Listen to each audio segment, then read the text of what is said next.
Welcome to Scorched Earth and a general reading for the sign of Taurus,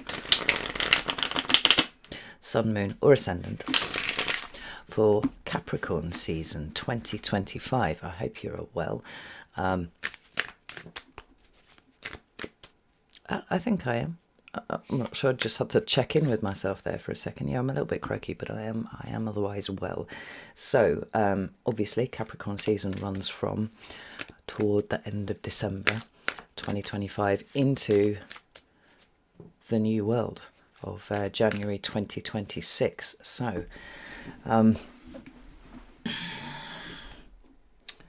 hope you're strapped in, people. Anyway, before we begin, if the reading resonates with you and you would like to go a little bit deeper, there will be an extended available at the end. That's via the first link in the description box below, which will take you to Selfie. Alternatively, you can come join my private community, which is the Order of the Phoenix, over on the Circle platform. There you get access to all of the extended content, not only that I do for each of the signs, but also the weekly energy readings and whatever else just pops into my head. And if you join at the higher tier, you can come participate in the live classes that we run over there, and the monthly reading meetups and all sorts of things that we do. There's a 7-day free trial, so you can come and have a look and see what you think. And if you like it, you can stay. If it's not for you, then no shade at all.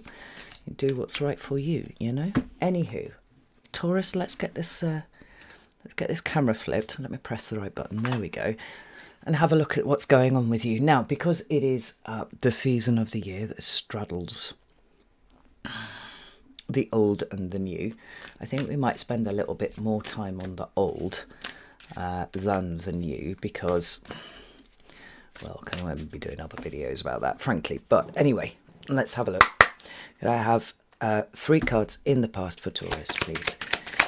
Ooh, there's the first one. We have the 7 of Pentacles. Oh, touche. That's a Taurus card right there. We have Judgment. Wow. And one more, please. Whatever that was. Let's have a look. The Hierophant reversed. Fancy that. I actually really like that for you, Taurus. I really do. Right. What about where Taurus is right now, please? Thank you. We have the 2 of Pentacles.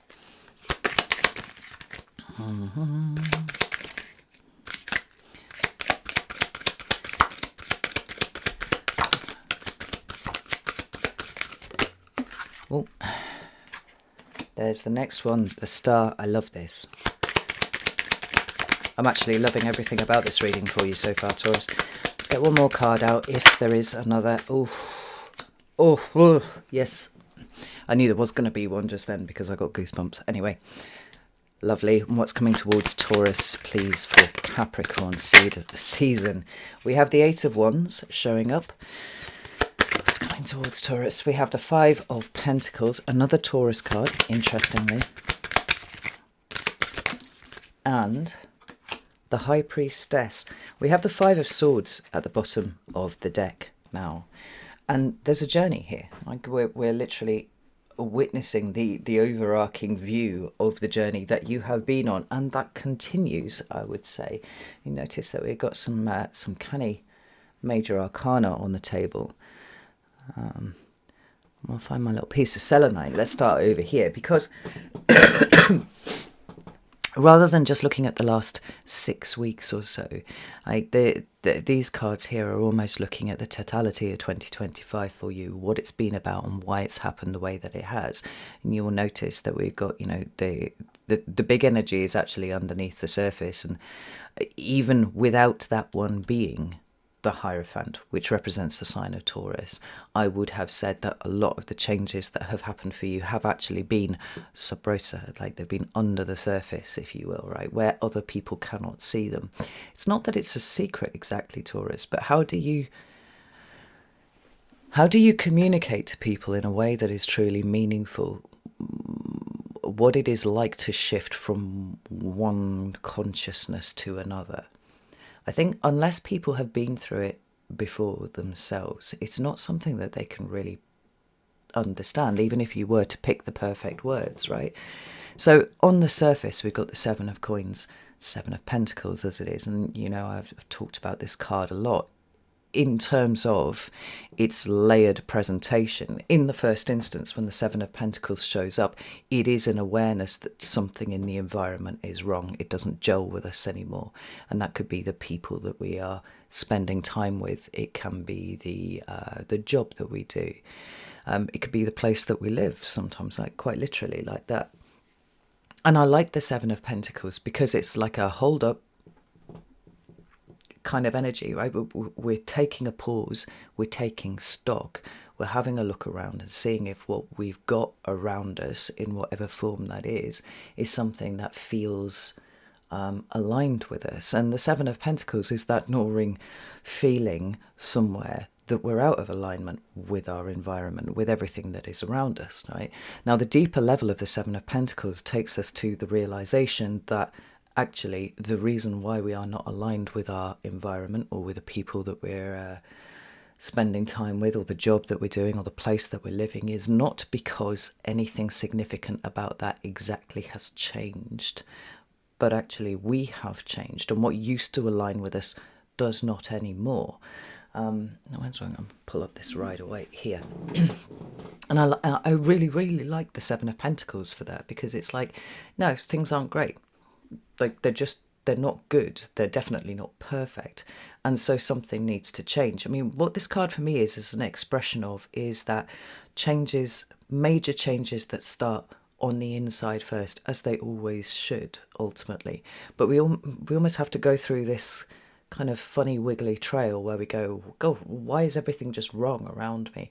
And think about it on that level before we kind of realize that it is us that has changed, right? So now this doesn't work for us anymore. Used to work for us, doesn't work for us anymore. And with the fact that you've got the Judgment card and the Hierophant reversed showing up with these cards here, there's a certain amount of instability that you have invited into your life, Taurus, over the course of 2025. You may not have felt like you consciously invited it, right? And you might have felt like you actually wanted anything other than the instability. But the instability has been really, really important, particularly where you have chosen it, right? Because there is a restructuring of your whole being going on underneath the surface, right? The Judgment card can speak to life-changing decisions, and you may have made one or two of those this year, Taurus. But I think the real power in the Judgment card is recognizing the choice, the application of one's will to, any kind of situation, and changing it in some way. The Judgment card can show up a little bit like an intense Two of Wands, right? You're at a crossroads and there's something that you have to do. There's something that you have to decide about.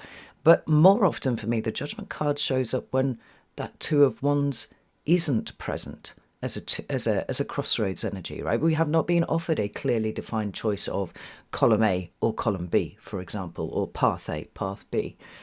Instead, there's this sense that through the instability of what was incredibly rigid and structured, and maybe to some extent fear-based, being absolutely blown through in favour of the ability to be able to create a third way. And I think this is what's going on here, Taurus. And we talked a lot, I don't know if you remember. It might even have been 2022, possibly 23. I don't know. The last 5 years are kind of blurred together, to be honest. Where we were talking about the necessity for you to be able to walk without a map, to get yourself around without a map. Why? Because you are in the process of creating that map for yourself.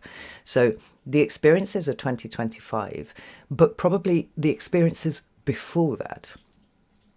And did they involve Uranus somewhere? Almost certainly, right? Uranus has definitely had something to do with this whole transit for you, or this whole development of self, shall we say. Through the things that have been challenging in the years before that, you have learned that you are a lot more capable than you think you are. And you've also learned that if you put your mind to something, there's very little that can stop you achieving what you set out to achieve. And when you drop the fear, it's like you allow yourself to spread, to take up space, to in some way actually affect your environment. And now we're coming full circle back to what we're seeing here. You know, this is almost like a chrysalis moment for you, where the Taurus of old doesn't really exist anymore. It feels like a bit of a shadow of who you are right now. I was going to say shadow of your former self, but that's actually kind of like the opposite of what I mean here. That's why I hesitated, because it's like who you were is now the shadow of what you are right now, because you allowed, and you could have been afraid of this, and that's fine, right? Fear is, a little bit of healthy fear is a good thing, right? But it's where it becomes something so rigid, where what it produces in you is a need for a situation that is so rigid that you mistake your lack of movement for security. I think this has been a huge lesson for Taurus over the last, let's say, over Uranus transit, right? Since 2018, it's like, no. You thought you were safe. You thought you were secure, but actually you were just hemmed in so fucking hard that you couldn't move anyway. And through the shocks of the Uranus transit, it's actually rattled a lot of things loose. And now that security is coming from within. It's not dependent on the without. Let's get some clarifiers out here. We have, well, of course we do. We have strength, we have 10 of Wands, and we have the Emperor. And I would say absolutely touché. What you have discovered through hard work and struggle, because I mean, like, there's no doubt here that this transition into becoming the more powerful version of yourself has not only required strength, courage, and bravery in the moment when you have been addressing these things, but also kind of trying to struggle out of this rigid place that you put yourself so that you can quite literally own your shit, because that for me is what the Emperor is about, is seeing a version of you emerge that actually feels quite comfortable with one's own authority. It's interesting that the Sun has these dual meanings, right? It talks about consciousness, and so we get this idea of the grown, mature, adult, intelligent mind. But we also have the representation of the child and innocence and things like this, because one of the things that really stands out there is just the willingness to be vulnerable that we see in the Sun card. It's like you're willing to show yourself for who you are. Does it mean you don't get scared about things? No, of course not. But what follows that is an understanding that just because it scares you, it shouldn't stop you from doing it. And in fact, the things that have meant the most to you in the last 7 years have probably had quite a bit of fear attached to it. But you felt the fear and you did it anyway, even though it was hard. And what we've got now is a far stronger version of Taurus, because you are not relying on external structures to hold you up. You're not relying on well, you're not relying on a lot outside of you, Taurus. Like, some of you, I don't think it would be an overstatement to say that you're running on faith, and that faith is very, very much in terms of you and your abilities and what you can do, because you have learned the difficult way that you can actually field all sorts of storms. And this has been a fucking revelation, I think, for most of you Tauruses, as you would expect. Like, the world feels like a very different place for you to navigate now. And could you have foreseen back in 2018, let's say just before Uranus moved into Taurus, could you have foreseen that you would be living life on this level that you are right now, just a scant 7 years from now? I say scant, right? 7 years is quite a long time. But all the same, I do not think that any of you would go back to being how you were before, even if somebody paid for you to do that.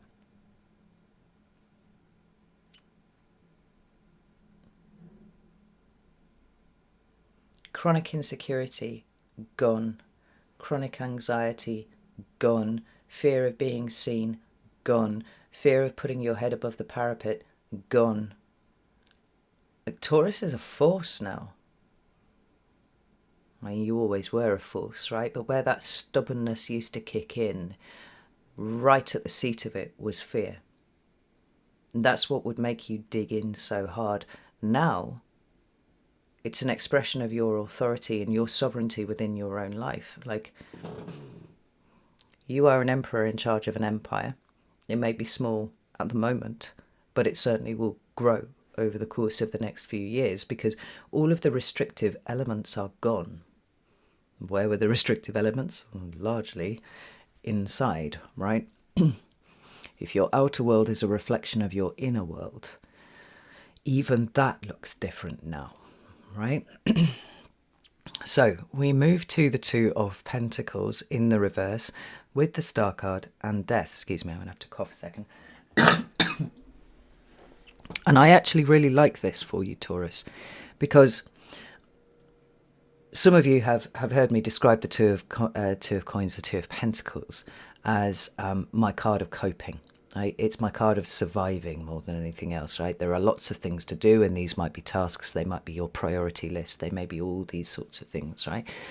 And there's a sense that we're only really showing up in the world if we are, you know, attending to all of these things all of the time. But the thing that really struck me when that Two of Pentacles came out here was it felt like a rejection of a life that had you merely coping or merely surviving in it. Which is to say, I feel like somehow right now you are in yet another cocoon. You are in yet another metamorphic state. Perhaps the liminal space between 2025 and 2026 being that here. Because, you know, we've got this dude here just sort of cleaning up the mess. And I've said the Two of Pentacles is the card that for me varies the most between all the decks that I have, and I have an obscene number of decks at this point, right? In the way that the artist chooses to depict them, some people are joyful about, you know, getting on top of all of their shit, balancing all their duties and responsibilities and all that kind of thing with their energy level. And that's wonderful. Some of them are pulling off really gymnastic feats, you know, indicating that they are keeping a lot of balls up in the air at once. But others have this more stricken energy about them, whereby they are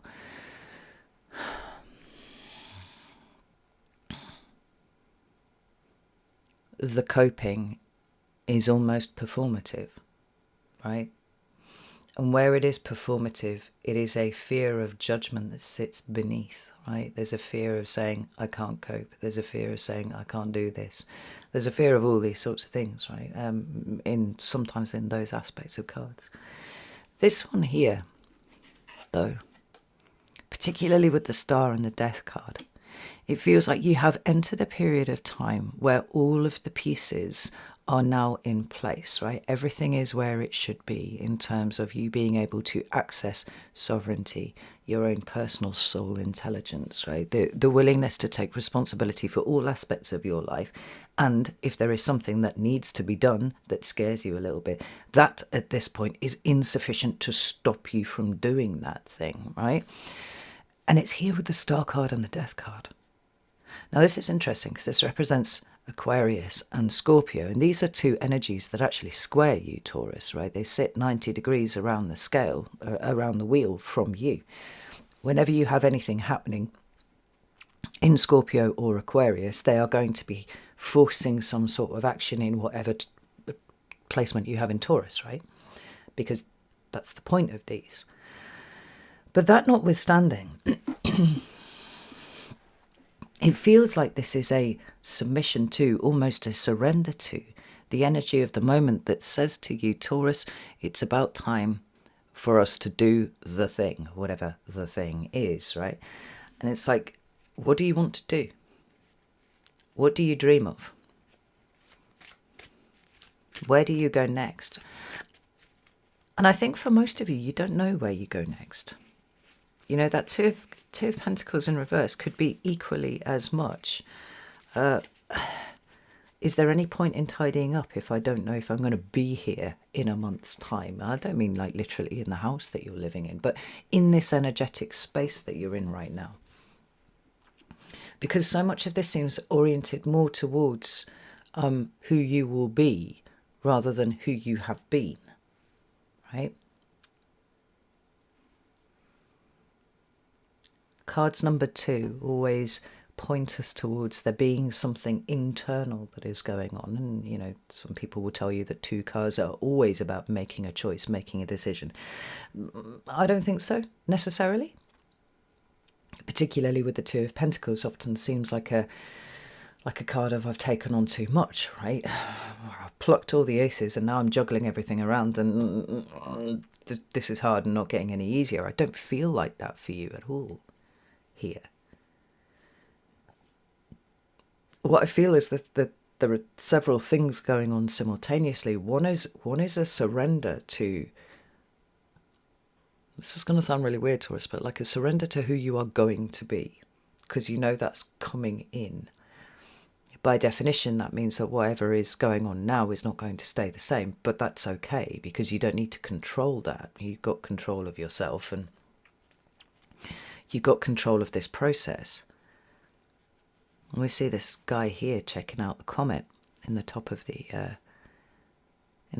card. The star card is always about that energy that is oriented towards the horizon, right? It's not where you are right now. It's where do you want to be. It is the future, but it's also connection. Because we understand that this chap is going to follow that guiding star.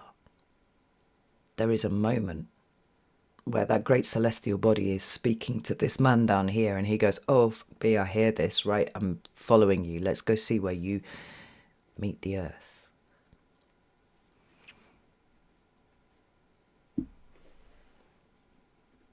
And the death card is the transformation that is necessary in this moment to take you from where you have been to where you will go. So that's, well, okay. These cards, let's put it up here. We've got the 4 of Swords. Beautiful. Absolutely beautiful. We have the 2 of Wands and the 4 of Wands showing up on their side. Interesting. And then we have the 10 of Swords and the Knight of Pentacles and the Chariot at the bottom of the deck. I mean, this is absolutely fucking glorious. I love the fact that the 2 of Wands is there, but it's not yet showing up in any kind of meaningful way, right? If you think about the major arcana cards as being the big universal energies that are playing out on you at any given time, right? Our responses to those nudges that come from spirit, God, source, creator, universe, whatever, are to be found in the 4 of Wands. And usually because we become aware that we can do something in this lower minor arcana realm to respond to that, right? So we've got the peace, the mental peace that is coming through with the 4 of Swords, a very important cornerstone in the foundation of what you are building next, right? But then we have these 2 here that says that there are decisions to be made moving forwards, and particularly around where it is you will make yourself comfortable, because you're not comfortable as is. That's a funny thing, you kind of are. Because you're being pushed out of your comfort zone here, right? You know that there is some evolution, there is some sort of change of you that is happening now. And that by definition is kind of uncomfortable. But at the same time, the surrender to the energy is like, this is cool. I know what's mine to control, I know what's not. And I know that this leveling up that is going on right now is going to take me somewhere meaningful. And when it is time, there will be decisions to be made around not just where you feel most comfortable, but what home is for you. And that would be more the people that you are surrounded with than your 4 walls. But I mean, for some of you, you could be thinking about moving. Absolutely. Well, what we see is unstable over here, rather than causing fear in you, is kind of like, oh, well, this is the next part of the process. Obviously, this is what I have to go through in order to take things to the next level, and I'm ready to take things to the next level. You know, the Capricorn season messages that were coming through were very much oriented around a readiness. Now, does that mean that you have all of the answers and you have everything that you need? No, of course not. I feel like this particular Capricorn season is as much about recognizing that you have a whole suite of resources: time, care, effort, money, attention. Please remember how important your attention is. But you have all of these against a rapidly changing backdrop, as 2026 will be. And it's more important to allow yourself to be ready without expectation, I think, in 2026, so that you can orient yourself based off where the opportunities are. Now, there's a kind of fluidity about this that is not necessarily innate in Taurus, as an archetype. And yet it is what you have developed over the course of the last 7 years. I said a few months ago, I felt like there was a Uranian charge that Taurus was now holding. And there's something so significant about that for you as a collective, but every single one of you individually. Because you've not had an easy ride. You really haven't had an easy ride.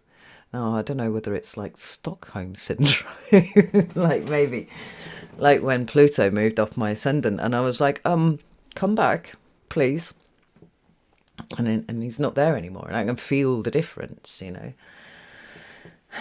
And I think when you've had that kind of Pluto transit, whether it's over your ascendant or over something, any of your angular houses, there is a feeling that you've been kind of mucked by Pluto now. Like you carry that Plutonian charge of death and rebirth, and depth, full stop, with you all the time, right? And I feel like there's a similar thing for Uranus in Taurus. That has you perfectly aligned with the energies of the moment and responsive to the energies of the moment, right? There's no need to keep things upright and rigid. That towering edifice of Taurus energy. I built this. It's not going to move. It's here to last forever. Now, recognizing that there are points where it is important that those things change. It's important that those things evolve. It's important that certainly for the next few years, that having the qualities of elastic might actually be a little bit more useful to you, right? And there's no fear about this. Why? Because you know yourself, Taurus. A chariot card is a card of balance. It's a card of alignment. But for me, it is a card of shadow work, and it is a card of truly knowing thyself, which, if you've listened to me for any length of time, you will know is the very, very first task that is set in front of all of us, and the thing that sits between us and the exercise of our purpose, why we are here in the first place. If you don't know yourself, you're never going to reach your purpose, I think, because that's the first hurdle, and most people fall. You have not fallen, Taurus. You get gold stars, as always, right? But even this Ten of Swords here is interesting to me. Now, I think I'm probably unique amongst tarot readers in so much as I have a deep and enduring love for the negative cards. Why? Because they are so precious in teaching us. And I actually ran a class on negative cards earlier on this year on Circle. And almost the entire suit of swords went in there. And I was like, to my mind, the entire suit of swords is a lurch to cognitive crisis again and again and again, because this is how our realities are shaped. This is how we learn things. For me, the Ten of Swords is about recognizing the limits of our thinking. Taurus, the hallmarks of that are all over, not only this last year, but just right the way through your energy. And where you recognize the limits of your thinking, there's a willingness to surrender to the change, the transformation, the rebuilding of your own perception of reality in order to incorporate what you know in your heart to be true, which is that there is a reason why you are here, there is a purpose for you, and sorry, everything that you've been for has been pushing you towards this point. Knight of Pentacles is there with that slow, methodical, consistent energy. You know, what Uranus coming through your sign has not done has turned you into, I don't know, a Gemini or a Sagittarius or something like that. We're not like adrenaline junkies now. Because the consistency that is Taurus is still very much necessary. It's just, it's a different version of it, and it can be employed in different circumstances, because the real strength, the real structure, the real stability, it's all in here. It's got nothing to do with the external world, right? So when you are recognizing in yourself that there is a point here where you seem to have reached the limits of your thinking in this current incarnation of you, it's like, okay, well, I'll just let the next version of me emerge, because that's what the next phase of life is going to require. And there's no clamping down on that energy. It's like, well, if I want to move forward, this is what's going to happen. And I feel like it's been it's been pulling away layers, or even introducing layers, if you want to look at it like that, right? Introducing new layers of experience for you. Like I said, I don't think any of you would go back to how you were before. How could you? Because if you went back to who you were before, there would be a real loss there, Taurus.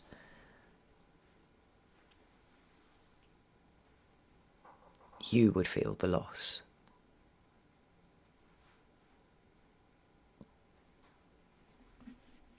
Because you know your value now.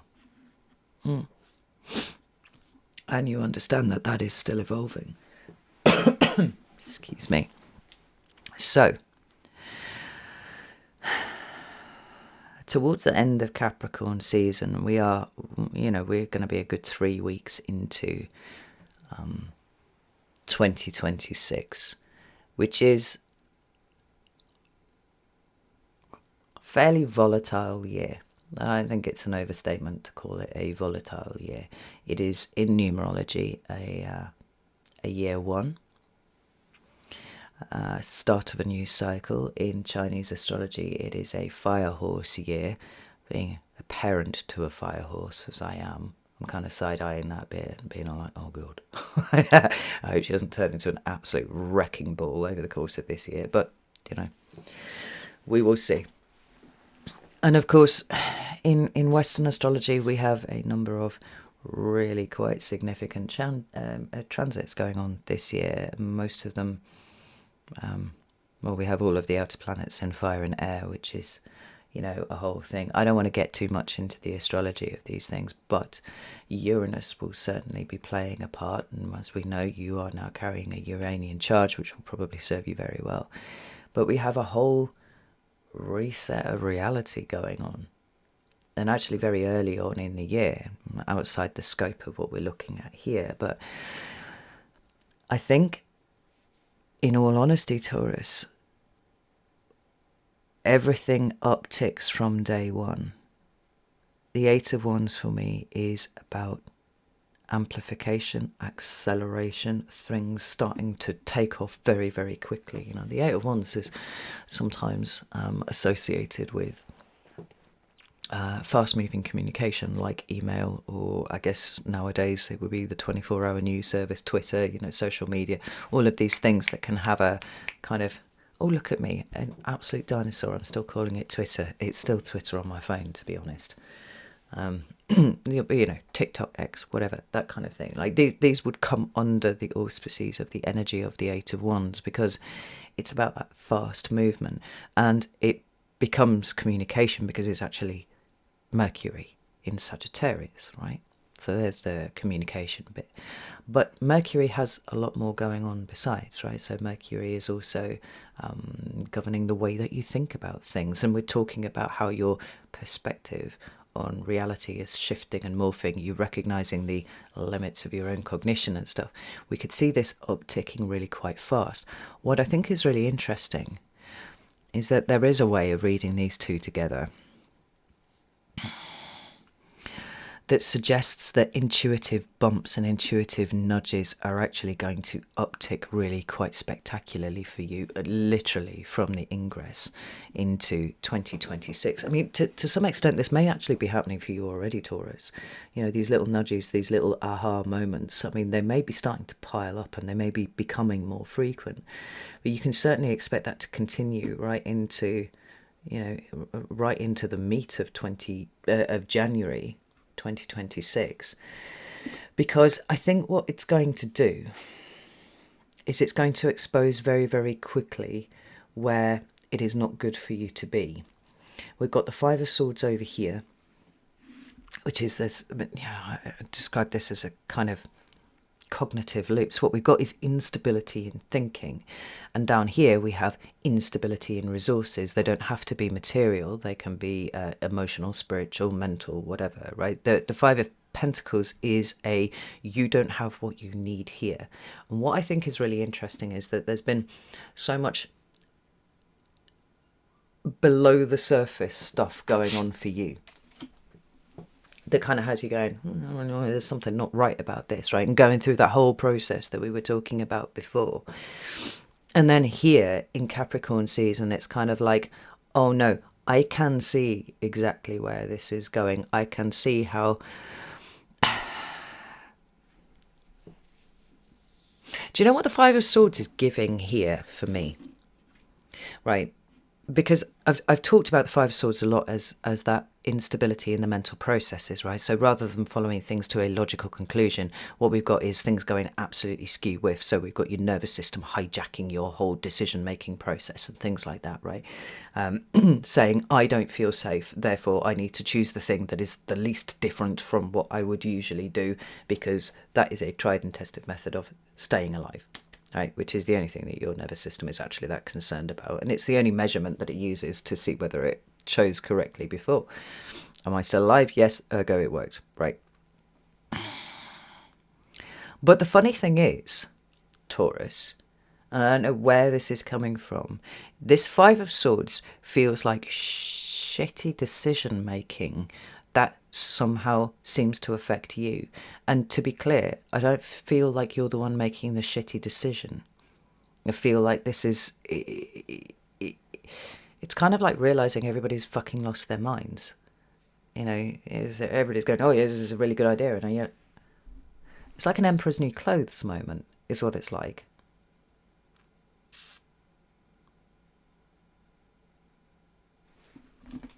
Which is very, very interesting, because the Nine of Wands is there underneath, speaking to the need for boundaries and all that kind of thing. But the feeling that I've got when I'm looking at this is just kind of bafflement. Like, how could people think that that was a good idea? How could people not logically see where that would go? How do I best fortify myself in the face of what I can see as some pretty crappy decision making going on? Now, this could be people around you, or it could be something much higher up. It could be, government down. It's entirely possible. But it's like what was vague and in the background that you could almost tune out if you wanted to, now seems to have the possibility of creating actual real problems for you if you stand still. I describe the fives as incredibly unstable, as incredibly chaotic, right? They are designed to break the foundation of whatever that came before. And I think a previous version of you might actually have been pretty panicked about this, but I don't get any sense of panic from you at all. It's almost like a kind of knowing, yeah, right, well, I knew that this was coming, this is fine. But now that it's reached the doorstep, now I have to do something about it. What am I going to do? Well, I'm going to protect myself in whatever means necessary and move swiftly on these intuitive nudges that, if I don't follow them, will lead inexorably to the energy of the Five of Pentacles. You know, the way that these two agree here is that this is an awareness that something has to be done. It indicates a choice. It indicates the need for change, because if things are maintained at the level that they're at, then the bad harvest is assured. What's necessary in this moment is, what is the nature of the change? And sometimes we don't know when the Seven of Pentacles shows up in the upright like that. But over here, and it's the fact that it's accompanied with the Five of Swords, and then that Nine of Wands is underneath there. There is a realization that this isn't really that abstract anymore. It's quite serious. Tell me about the Five of Pentacles. Yeah, Knight of Wands, speaking to that Sagittarian, fluid, very responsive energy. Knight of Wands. Against a backdrop of people who are either oblivious or you know, seemingly a little bit bad. There are going to be a lot of people who come across as really quite batshit this year, Taurus. That's the right way that those cards came out. You know, for me, the Seven of Cups, even though it's not it doesn't have this as an official designation, right? For me, it's peak Neptune right there, right? Now, we are at peak Neptune point. I mean, Neptune hasn't actually moved off the anaretic degree since he retrograded back into Pisces, right? And there is an absolute peak experience of both surreality, but also things that one is expected to allow, accept, like an excess permissiveness that seems to stretch in a particular direction but isn't universally applied. Weirdly. It's like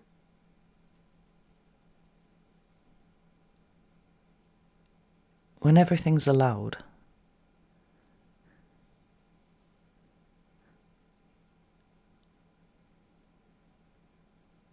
well, it's pure fucking chaos is what it is, actually. So we've got some fairly decisive action being taken by you, cognizant of the change in the energy, the change in the speed, the way that it seems to be ramping up, and how it may be accompanied by these flashes of insight that you haven't had before, just these intuitive nudges that are going, yeah, Taurus, go this way, and you're like, yeah, okay, I think that's a really good idea, and you go this way. The whole month seems to be filled with that. You know, what's really interesting is there is almost like a lack of planning here. Traditionally, Capricorn season would be associated with the plans, the goals that we have for the next year, but like everything's up in the fucking air. There are opportunities that will be perfect for all sorts of people that literally do not exist yet at this moment, or have not been spotted yet at this moment. And things that we may rely on for predictability and linearity and all that kind of thing in 6 months may not exist, like just literally full stop.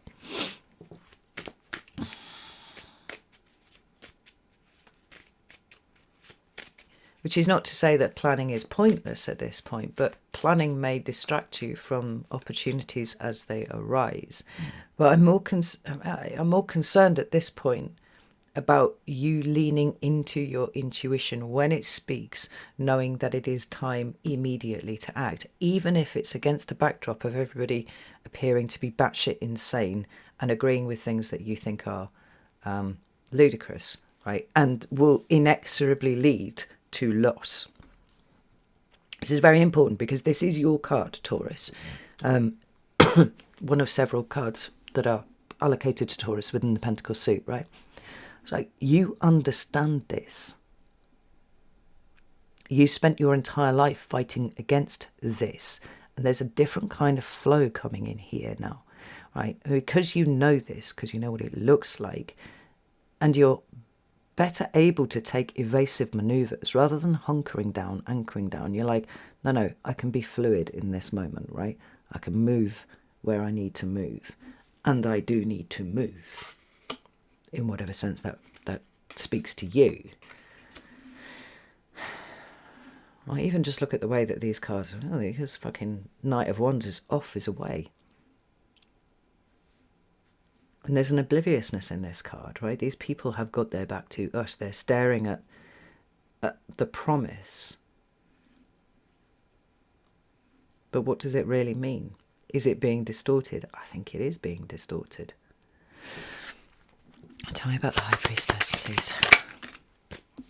Well, Wheel of Fortune, 5 of Cups, right? That's the third 5 in a very, very short space that has come up. 5 of Pentacles, 5 of Cups, 5 of Swords. Each one of them representing an instability of some sort. Now, the interesting thing about this 5 of Cups, which, you know, we've got Aquarius here, we've got Scorpio here. And bear in mind what I said earlier about Aquarius and Scorpio squaring you and forcing a movement, forcing some sort of change, right? The interesting thing about the 5 of Cups is that it is the stasis that represents the chaos in that card. Emotions are supposed to flow. They are not supposed to stand still, get backed up. Grief is a process that one must move through. We do not now live in the land of grief, never to re-emerge, right? And sometimes we lose sight of that when we're really struggling, right? So the chaos in the moment is in the stagnation, in the stasis. But we've got the Wheel of Fortune here, the movement. We've got the Knight of Wands, the movement. We've got the 8 of Wands, the movement.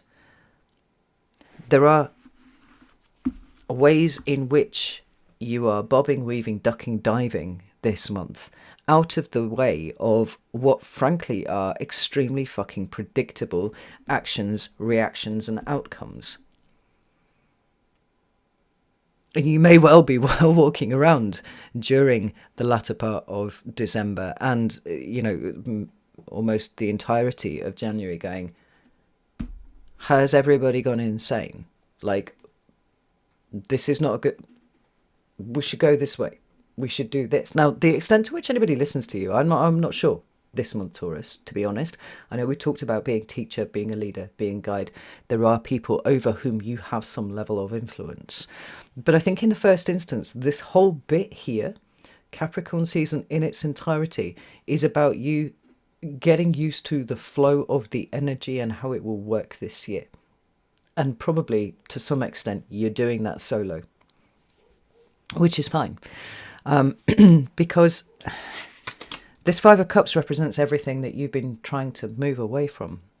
Well, you have moved away from. The 5 of Swords is everything that you have moved away from. The 5 of Pentacles is everything that you've moved away from. Why would you willingly give yourself to that?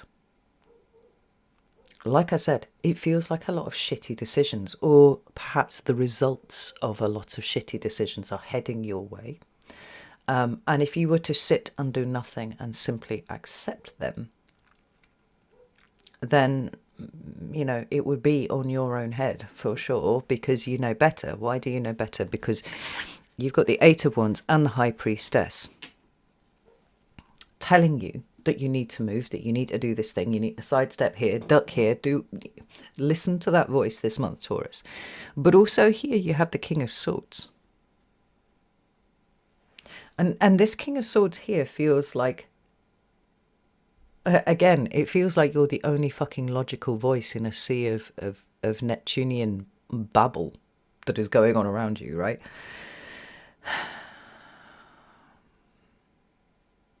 But it feels like a really strong presentation of leaning into what you know, Taurus, and you know things.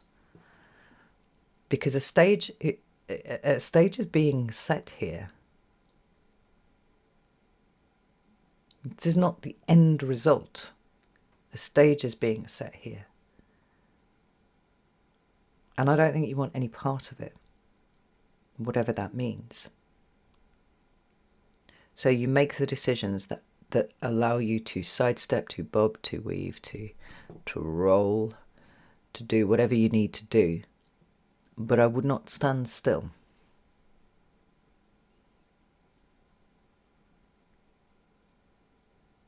particularly not as we move into 2026.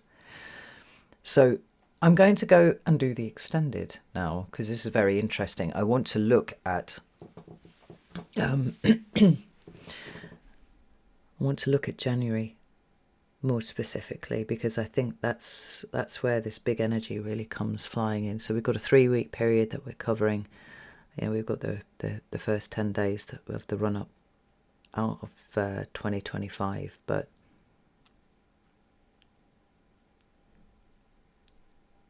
it really picks up a speed from the beginning of January. So I want to dig into that a little bit more, see if we can't get some clarity on where these shitty decisions are coming from, and how you make best use of what is being given to you, which is just a shitload of fucking information, it feels like, about where to be, when, what, doing what, who to speak to, who to avoid, that kind of thing. So if you're interested in that, you're very welcome to join me over there at the extended. You can do that on Selfie. You can come over to Circle. I'd love to see you in either place. Don't forget there is a 7-day free trial on Circle, so if you would like to come and have a look and see what it's all about, you're very welcome to do that. But we're going to look at this, and we're going to get digging, because this really is the like I said, this is the first step into the new world, and I think it behooves us to be as prepared as possible for whatever that may bring. So anyway, know that I love you all very, very much, and I'll see you soon.